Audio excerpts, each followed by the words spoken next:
இன்னும் ஒரு சில நாட்களில் வருகிற 23ஆம் தேதி வியாழக்கிழமை அன்று தமிழ்நாட்டிலே மாநில சட்டமன்ற தேர்தல் நடைபெறவிருக்கிறது. தமிழ்நாடு உட்பட 5 மாநிலங்கள், பாண்டிச்சேரி, கேரளா, அஸ்ஸாம், மேற்கு வங்கம் போன்ற 5 மாநிலங்களில் சட்டமன்ற தேர்தல் நடைபெற்று வருகிறது.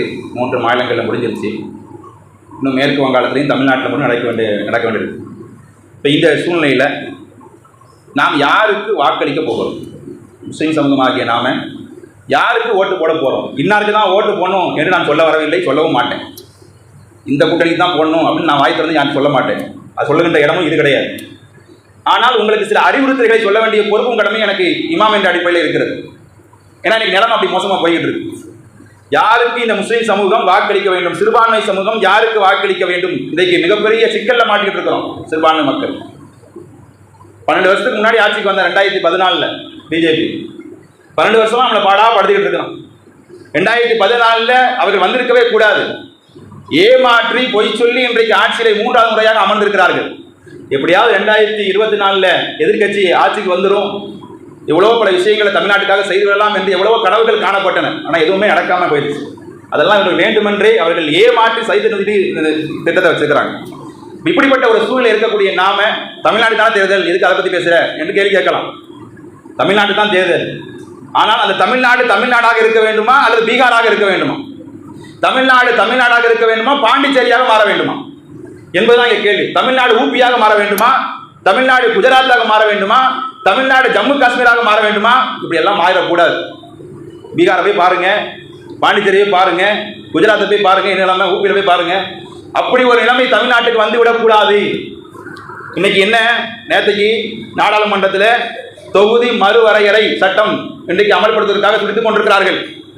எந்த அடிப்படையில்? பெண்களுக்கு நாங்கள் இடஒதுக்கீடு கொடுக்க போறோம், பிரதிநிதித்துவம் அடிப்படையில் நாங்கள் இத்தனை தொகுதி 200+ தொகுதி நாங்கள் பெண்களுக்கு எம்பி தொகுதி கொடுக்க போறோம்.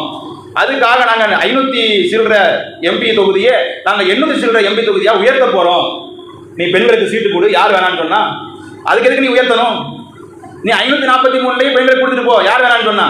நீ உயர்த்ததற்கான காரணம் அது அல்ல. நீ உயர்த்ததற்கான காரணம் பெண்களுக்கு சீட்டு கொடுப்பதற்காக இல்லை. தமிழ்நாடு, கேரளா, பாண்டிச்சேரி, கர்நாடகா போன்ற தென்னிந்திய மாநிலங்களை இல்லாமலாக்கணும், வட மாநிலங்களை உயர்த்தணும். நீ இதுதான் இங்க மெயின் கான்செப்ட். ஏன்னா 50% தொகுதிகள் உயர்த்தப்படுகின்றன. ஊபியில் எத்தனை தொகுதி? 80 எம்பி தொகுதி இருக்கு. அப்படியே 50% கூட்டினா 80 + 40 120 எம்பி அங்கே வந்துருவாங்க. தமிழ்நாட்டில் 39 சீட் இருக்கு. இங்க 50% 20 சீட் எக்ஸ்ட்ரா வரும், 59 வரும்னு சொல்றாங்க. அது உண்மையா பொய்யான்னு தெரியல. வாய்மொழியாகத்தான் மத்திய அமைச்சர்கள் சொல்கிறார்களே தவிர, பிரதமர் சொல்கிறாரே தவிர, எழுத்துப்பூர்வமாக இன்றைக்கு எந்த உத்தரவாதமும் வழங்கப்படுவதில்லை. எல்லாம் வாய்மொழியா ஏமாத்திட்டு போயிடுவாங்க ஈஸியா. இப்ப ஏன் சொல்றேன்னா, இருக்கும் அதுக்கு என்ன சம்பந்தம்? இதை எதிர்க்கக்கூடிய திராணி உள்ள, ஆண்மை உள்ள ஒரு அரசாங்கம் இங்க இருக்க வேண்டும்.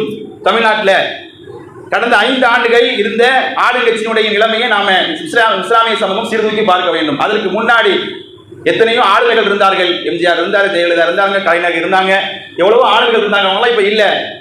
அவங்கெல்லாம் மறைந்த பிறகு கடந்த 4 ஆண்டு, அதுக்கு முன்னாடி இருந்த ஜெயலலிதாவுடைய மறைவுக்கு பிறகு இருந்த 4 ஆண்டு ஆட்சியையும் இப்பொழுது கடந்த 5 ஆண்டு ஆட்சியையும் முஸ்லீம் சமூகம் உரசி பார்க்கணும். எந்த ஆட்சி சிறப்பான ஆட்சி? அல்லது 2 ஆட்சியுமே எனக்கு வேண்டாம், இன்னும் 2 பேர் 4 முனை கூட்டணி, 5 முனை கூட்டணி இதெல்லாம் சொல்கிறார்கள். அவங்க எல்லாம் போட்டா வருவாங்களா, வரமாட்டாங்களா? இன்னைக்கு சினிமா மோகம். இன்னைக்கு சினிமா மோகத்தினால சினிமா நடிகருக்கு ஓட்டு போட வேண்டும் என்று இன்றைக்கு இளைஞர்கள், நம்முடைய வீட்டு பிள்ளைகள் துடித்துக் கொண்டிருக்கிறார்கள். உனக்கு என்ன தகுதி இருக்குன்னு நான் கேட்கிறேன். 75 ஆண்டு பாரம்பரியம் மிக்க ஒரு கட்சி நிக்குது. 50+ ஆண்டுகள் பாரம்பரியம் மிக்க ஒரு கட்சி நிக்குது. 10 ஆண்டு பாரம்பரியம் மிக்க ஒரு கட்சி, 15 வருஷமா பாரம்பரியம் மிக்க ஒரு கட்சி நிக்குது. அவரால் ஒரு சீட்டு கூட இன்னும் வெல்ல முடியல. 15 வருஷமா கத்திட்டு இருக்காரு, இன்னும் அவரால் ஒரு சீட்டு கூட தமிழ்நாட்டை வெல்ல முடியல, புலம்பிக்கிட்டு இருக்கிறாரு. அதே போல 2 ஆண்டு தான் ஆச்சு.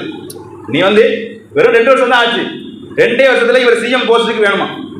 இவர் சிஎம் போஸ்டுக்கு வந்தா என்ன செய்வாரு? அவருடைய பிரச்சனையே அவரால் சமாளிக்க முடியல.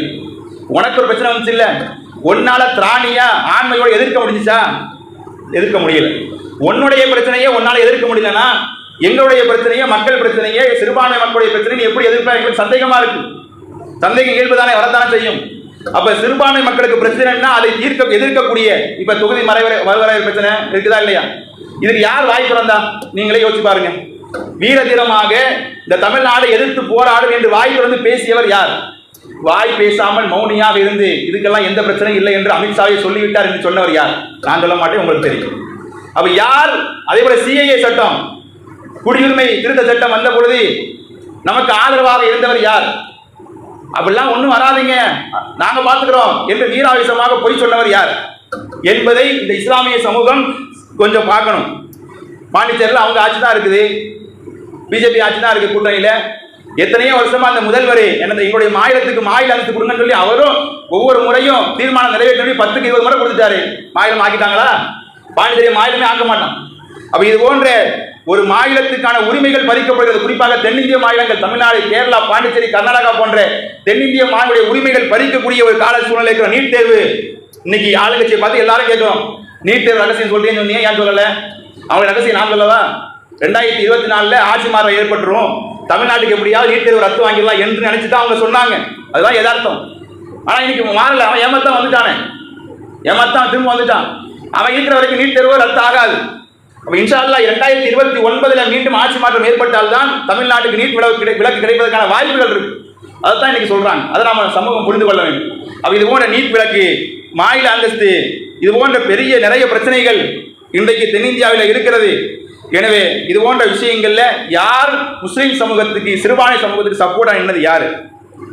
திருப்பரங்குன்ற விவகாரம், மதுரை திருப்பரங்குன்ற விவகாரம், யார் வாயை திறந்தா, யார் வாயை பொத்திட்டு இருந்தா? நீங்க யோசிச்சு பாருங்க. யார் வாயை திறந்து முஸ்லிம் சமூகத்துக்கு சார்பா நின்னா எவ்வளவு பெரிய மதக்கலவரம் வெடிக்க நடந்துச்சு. இன்னைக்கு பிஜேபி என்ன அறிக்கை கொடுக்குற தேர்தல் அறிக்கை? திருப்பரம் நாங்கள் ஆட்சிக்கு வந்தால், எங்களுடைய கூட்டணி ஆட்சிக்கு வந்தால் திருப்பரங்குடன் நாங்கள் தீபம் ஏற்றுவோம் என்கிறான். அப்ப அந்த ஆட்சி திரும்ப வந்துச்சுன்னா தமிழ்நாட்டில் அந்த ஆட்சி நடக்காது. மீண்டும் மதக்கலவர பூமியாக இந்த தமிழ்நாட்டை மாற்றுவதற்கான முயற்சி நடக்குது. அதை தடுப்பதற்கான முயற்சியை இன்றைக்கு பண்ணாங்க. அதை யார் பண்ணா? அதை எதிர்ப்பதற்கு திராணி இல்லாமல் இருந்தவர்கள் யார்? ஆட்சிக்கு வருவதற்கு வாய்ப்பு இல்லாதவர்கள் யார்? 2 பேர் தான் ஆட்சி பெற முடியுங்க. அன்னையிலிருந்து இன்னைக்கு வரைக்கும் அதான் வாய்ப்புங்க. 3வது 4 பேருக்கு வாய்ப்பே கிடையாது. அதான் யதார்த்தம். கலை யதார்த்தத்தை முதல்ல உணரணும். சும்மா வாய்ப்பு வச்சு பேசினா வழங்காது. கலை யதார்த்தம் என்ன? 2 கட்சி தான் ஆளுங்கட்சி. இன்றைக்கு இருக்கக்கூடிய ஆளுங்கட்சி பிரதானமான எதிர்கட்சி. 2 கட்சிக்கு மட்டும்தான் இப்போ போட்டியே, வேற யாரும் போட்டியிலே கிடையாது. இந்த 2 பேர்ல யார் வரணும், யாருக்கு அதற்கான திராணி இருக்கு, யாருக்கு ஆண்மை இருக்கு என்பதை, அதாவது யார் வந்தால் கொஞ்சமாவது நம்ம நிம்மதியாக வாழலாம். முழுக்க முழுக்க அவங்க வந்தால் நம்ம சந்தோஷமா வாழலாம் சொல்ல மாட்டேன் நான். யார் வந்தால் கொஞ்சமாவது முஸ்லீம் சமூகம் நிம்மதியாக வாழலாம், கொஞ்சம் பயமில்லாமல் வாழலாம் அப்படிங்கிறத நம்ம யோசிச்சு பார்க்கணும். அதே போல பிரச்சனை என்ன? இன்னைக்கு மத்திய அரசாங்கம் கொண்டு இருக்கக்கூடிய, ஒன்றிய அரசாங்கம் கொண்டு இருக்கக்கூடிய பிரச்சனை என்ன? வெளிநாட்டு நிதி பிரச்சனை. வெளிநாட்டிலிருந்து வரக்கூடிய நிதியை என்ன செய்யக்கூடாது, நாங்கள் கட்டுப்படுத்த போறோம். இன்றைக்கு சிறுபான்மை இயக்கங்கள், சிறுபான்மை கல்லூரிகளில், இதுகளில் தொண்டு நிறுவனங்கள் இன்றைக்கு வெளிநாட்டு நிதியை பயன்படுத்தி நிறைய சேவைகள் பண்றாங்க. அதை நாங்கள் முறைப்படுத்த போறோம்னு சொல்லி, அதுவும் யாருக்கு எதிரான சட்டம் தான்? நமக்கு எதிரான சட்டம் தான். முஸ்லிம்களுக்கு எதிரான, கிறிஸ்தவர்களுக்கு எதிரான சட்டம் தான். அப்ப இது போன்ற சிறுபான்மை சமூகத்துக்கு எதிரான சட்டங்களை முறியடிப்பதற்கான திராணியும் தெம்பும் யாருக்கு இருக்கிறது? யாருக்கு ஓட்டு போட்டா, யாருக்கு ஆட்சிக்கு வந்தா நமக்கான உரிமைகளை வாங்கி தருவார்கள், கொஞ்சம் குறைஞ்சபட்ச போராட உரிமைகள் கிடைக்காவிட்டாலும் நமக்காக யார் களத்துல நிற்பா, யார் போராடுவா அப்படிங்கிறதையாவது சமூகம் கொஞ்சமாவது சிந்தித்து நாம ஓட்டு போடணும். நாம அவன் வரணும், இவன் வரணும், நமக்கு இந்த 2 பேருமே வேண்டாம், புதுசாவத்தை வரட்டும் அப்படின்னு நம்ம ஓட்டு போட்டோம்னா நாம் இந்த சமூகத்துக்கு செய்யக்கூடிய துரோகம், அது சமூகத்துக்கு செய்யக்கூடிய மிகப்பெரிய துரோகம். நம்மால இன்னொருத்தன் வந்துட்டான்னு சொன்னா, வர வேண்டிய ஆட்கள் வராம 3வது ஒரு நபர் தமிழ்நாட்டை ஆளுவதற்கு வந்து விட்டான்னு சொன்னால் அதனால ஒன்றுக்கும் தமிழ்நாட்டுக்கு உதவும் இல்லை, ஒன்றுக்கும் தமிழ்நாட்டுக்கு உதவும் இல்லை.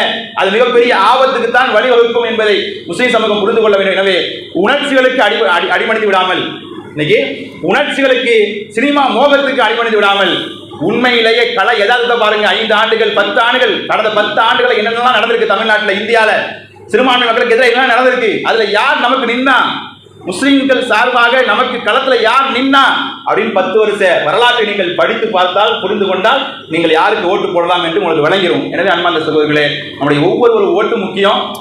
கண்டிப்பா ஓட்டு போடுங்க. போய் வெளியூர்ல இருக்கக்கூடிய மக்கள் ஓட்டு போட சொல்லுங்க. கண்டிப்பா நம்ம ஓட்டு போடணும். அந்த ஓட்டை நம்ம வேஸ்ட் ஆக்கிடக்கூடாது. யாருக்கோ போட்டு நம்முடைய ஓட்டை நாம் நாசமாக்கிவிடக்கூடாது. மற்றவர்கள் உள்ளே நுழைவதற்கு நாம் அது நம்முடைய ஓட்டு காரணமாக அமைந்து விடக்கூடாது. எனவே இதெல்லாம் கவனத்தில் கொண்டு கண்டிப்பான முறையில் இந்த தேர்தலில் ஓட்டளிக்குமாறு நான் கேட்டுக்கொள்கிறேன். அல்லாஹ் ரப்பல் ஆலமீன்.